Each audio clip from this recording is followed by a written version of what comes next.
Diana, the bathroom light bulb burned out. Go buy a new one. Oh, and while you're at it, grab some flour, a large bottle of sake, and a bulk bag of potatoes. You can get them all at the local supermarket, right? Alyssa, I'm sorry, but I'm in my final month of pregnancy now. So? It's not really safe for me to drive anymore. Huh? Then walk. That's even more impossible. It's not that far to the store, is it? Stop making excuses and just go. Unlike you, I'm busy preparing to welcome Emily back home for her new job. I'm letting you live separately, even though you should be living with us. The least you can do is contribute for once. Now, off you go. Chop, chop. I'm sorry, but I really can't.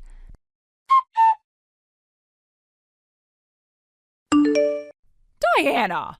What do you think you're doing using the supermarket's delivery service? That poor delivery guy showed up at our door carrying all those heavy bags. I was shocked. Explain yourself. I'm not sure what you mean by explain. All the things you asked for were heavy. I'm in my last month of pregnancy. Carrying them myself would have been impossible. You should have driven there like I told you. Perhaps you don't realize since you don't drive, but driving at this stage of pregnancy is dangerous. Oh, stop being dramatic. When I was pregnant, I still did all the housework myself. You're just spoiling yourself. If you act like this now, you'll never survive raising a child. Isn't it a mother's duty to protect her body for the sake of her unborn child? What did you just say? I'm sorry, but I'm currently at my prenatal checkup. I expect to be called in soon, so I'll have to end this conversation here. Don't you dare hang up on me. When you get back, I want you to clean the entire house. You can go to your checkup anytime, but the house needs cleaning now. Diana!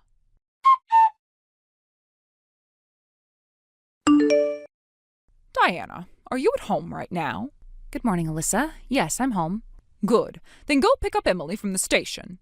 From the station, meaning by car? Of course by car. It's boiling hot today. She's been traveling with a heavy suitcase. Do you want her walking in this heat for 30 minutes from the station? There's a bus that goes from the station to here.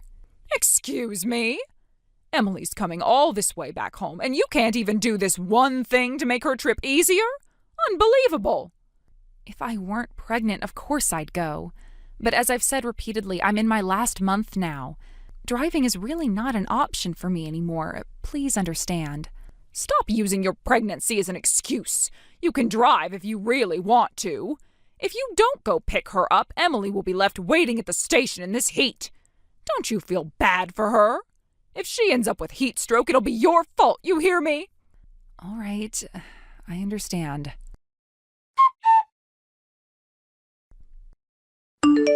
Hi, Mom. It's Emily. Oh, Emily, did you already get to the station? Yeah. There was a bus leaving soon, so I hopped on it. Huh?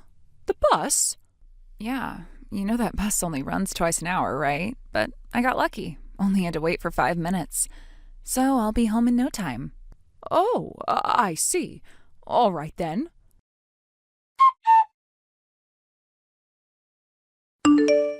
Diana?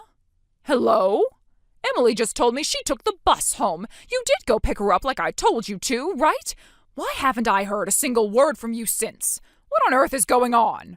When your mother-in-law contacts you, you're supposed to drop everything and respond right away. How many times do I have to tell you that? Diana, where is your reply? Not even marking the messages as read? Honestly, what a useless, hopeless wife you are. You know what?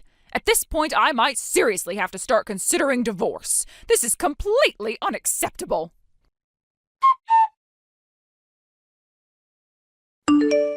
Emily? Hey, Parker. What's up?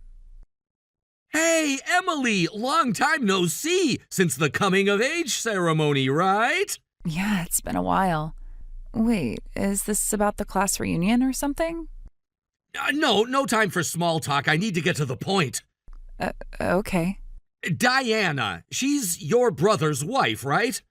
Yeah, my sister-in-law. Why? What happened to her? She was just brought into my hospital by ambulance. What? What happened to her? She passed out while driving. She lost consciousness behind the wheel. Wait, hold on. Diana, she's in her last month of pregnancy, isn't she? Why was she even driving in that condition? Yeah, I know. Anyway, she's stable now. She's in a room. The doctors took care of her. And the baby, is the baby okay? Both are fine. No need to panic. Well, thank God. We already called your brother from the hospital, but I heard you're back in town today too, so I figured I'd let you know as well. Got it. I'm heading to the hospital right now.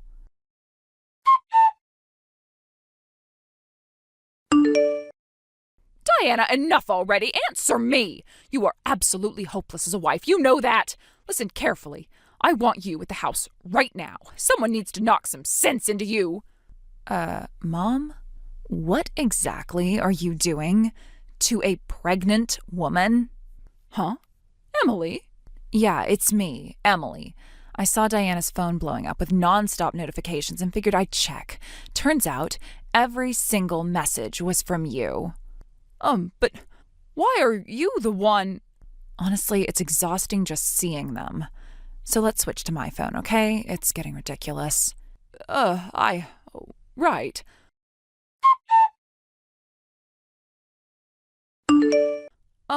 Emily, didn't you say you were heading to visit your friend today? Yeah, that was the plan. But on the way, I got an urgent call from a friend who works as a nurse in the hospital. The hospital nurse? Yeah, Diana's been admitted. Admitted? She passed out in the driver's seat after pulling over to the side of the road. A passerby called an ambulance. What? She told me everything when she woke up. Alyssa, did you seriously make Diana drive while she's in her final month of pregnancy? Just so she could pick me up? Well, yes, I just thought, with this heat, she should. And you thought the best solution was to force your pregnant daughter-in-law to drive? Are you even hearing yourself? But that's what a daughter-in-law is supposed to do. I never had kids myself, but even I know how dangerous that is. What if something had happened to Diana? What if something had happened to the baby? And all because of me? Do you have any idea how terrifying that is? How sick that makes me feel? You're overreacting. Overreacting? Childbirth is life-threatening. It's something where a mother literally risks her life, isn't it? You, of all people, who have gone through it twice, how can you not get that? How could you do this to the woman bringing your grandchild into this world? This isn't just some petty daughter-in-law drama anymore. I didn't mean. That's what makes it worse. If you did this without even realizing how cruel you're being, that's even more dangerous. Emily, please calm down. Oh, by the way, Davis is here with me right now. Davis is there? Yeah, and guess what? He feels exactly the same way I do. He said he'll never forgive you either. No. I'm going back to the house to grab the suitcase I left, but I'm not staying. I'll take everything from my room and move it all to my friend's place. Why are you making such a big deal of this? Because I'm cutting ties with you. What else would I do? What? Oh, and don't bother trying to contact Diana again. I've already made sure she blocked you. No. Oh, this can't be.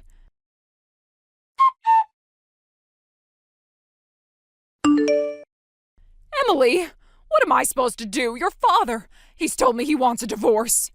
Yeah, I know. What? Davis told Dad everything. All the things you've done to Diana. No, oh, this can't be. Dad said if you sign the divorce papers without making a fuss, he'll make sure you're financially supported for a while, so you won't be left high and dry after living as a housewife all these years. He's still being kind, isn't he? No, divorce, and now Davis and you're cutting me off too? How did it come to this? There's only one answer to that. You brought it on yourself.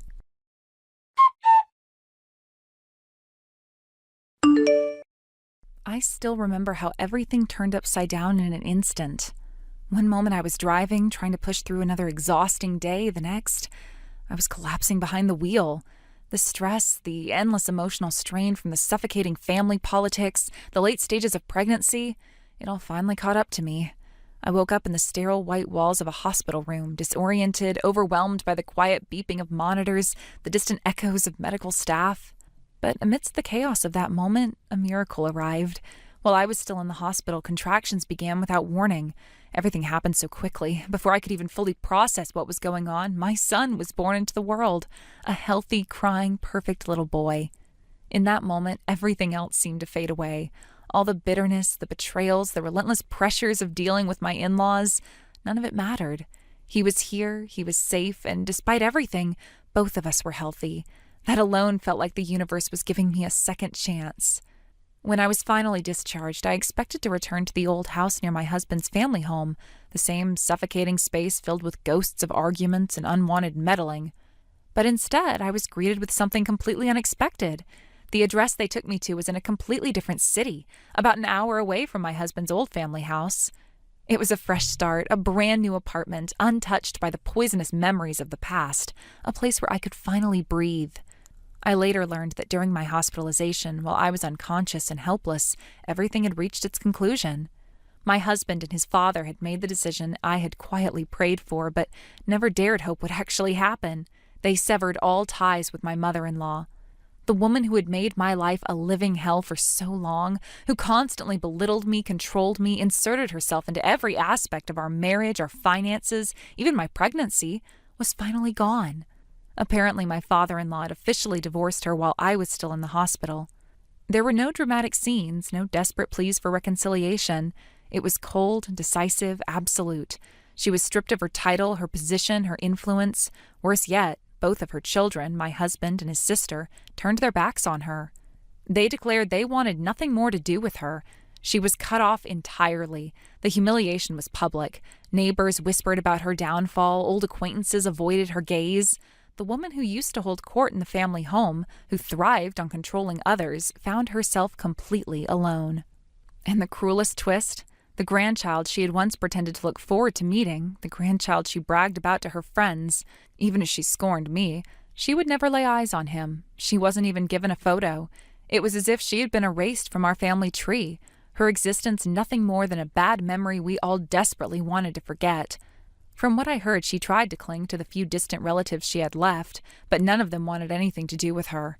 Years of arrogance, of lording over others, of treating people like pawns, those bridges were long burned. She had nowhere to go.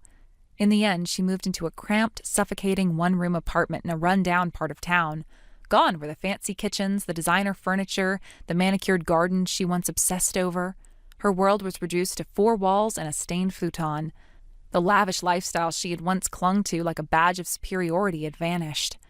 Now she lived hand to mouth, barely scraping by on the wages of a part-time job she had no choice but to take at a local supermarket.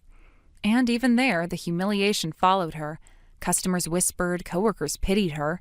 She, who once looked down on people like them, was now among them, lower than them perhaps, for she had fallen from a greater height. It was said that at night she lay alone in that dingy apartment, drowning in regret. She would weep silently into her pillow, haunted by the echoes of a family that no longer existed. There was no one left to lean on, no friends, no children, no spouse. She had gambled everything on control, on status, on pride, and lost. Sometimes I wondered if she deserved even that tiny shred of sympathy. A part of me, the part that had once cried endless nights under her tyranny, felt satisfied knowing that justice had finally been served. But another part of me, perhaps the mother I had become, felt a hollow ache when I thought of her. No one, no matter how cruel, deserved such an empty, loveless ending. But life has a way of balancing the scales. While she was facing her solitary, bitter twilight years, I found myself surrounded by warmth. My husband, once suffocated by the oppressive influence of his mother, had changed. The weight of her manipulation lifted, and he became a different man, gentler, more attentive, more willing to stand by me as an equal, not as someone trying to balance between his wife and his domineering mother. He finally saw me as his true family, the one he vowed to protect. Even his sister, once a passive bystander in their mother's games, found the courage to break free. She moved into an apartment nearby. We weren't exactly best friends, but the old tension between us had dissolved. We were mothers now, both of us, and perhaps that was enough common ground to rebuild something healthier. My father-in-law, freed from a lifetime of emotional abuse, seemed to rediscover himself. He visited often, bringing fresh vegetables, little toys for his grandson. I saw in him a man trying to make up for lost time, for the years he had been a silent accomplice to his wife's cruelty. He apologized often, sometimes too much, but I understood. We were all healing in our own ways. Our new life wasn't luxurious, it wasn't perfect, but it was ours. There were no more surprise visits from the in-laws barging in without notice, no more lectures about how I wasn't raising my son correctly, no more cruel remarks about my cooking, my cleaning, my appearance. I could finally decorate our home the way I wanted. I could cook meals that made us happy, not meals that met some impossible standard set by a bitter old woman. Every night I tucked my son into his crib in a room that felt like a sanctuary, not like a prison. And I would whisper to him about the future, our future, one built not on control, not on appearances, but on love, respect, and honesty. Sometimes I still had nightmares, visions of my mother-in-law barging into our peaceful life, trying to reclaim what she believed was hers. But then I would wake up to the soft breathing of my son, the gentle touch of my husband's hand in mine, and I knew I was safe. She couldn't hurt us anymore. Her kingdom of lies had crumbled, and in its place, we built something real. Even now, when I hear rumors of her pitiful existence, I feel nothing. Not pity, not satisfaction, just emptiness. She was a chapter we had closed, a ghost of a past life I no longer recognized. Perhaps that was the greatest revenge of all. Not that she was left alone, but that we were no longer even needing to think of her. She had made herself irrelevant. The memory of that day, the day everything changed, still haunts me. I had been so exhausted, so physically and emotionally drained by the constant battles and stress, that my body had finally rebelled. I collapsed behind the wheel while driving, a mixture of fatigue and the overwhelming emotional toll that had been building up over the years. Everything felt like too much. My pregnancy, which had been fraught with tension and the strain of familial expectations, became the final breaking point. And thank God that was the case. Thank you for watching and listening. We hope you enjoyed the video. Don't forget to like this video and subscribe. Also, feel free to leave a comment about what you thought of the story. We look forward to seeing you at the next story. Thank you for watching. Please subscribe and hit the like button. See you next time.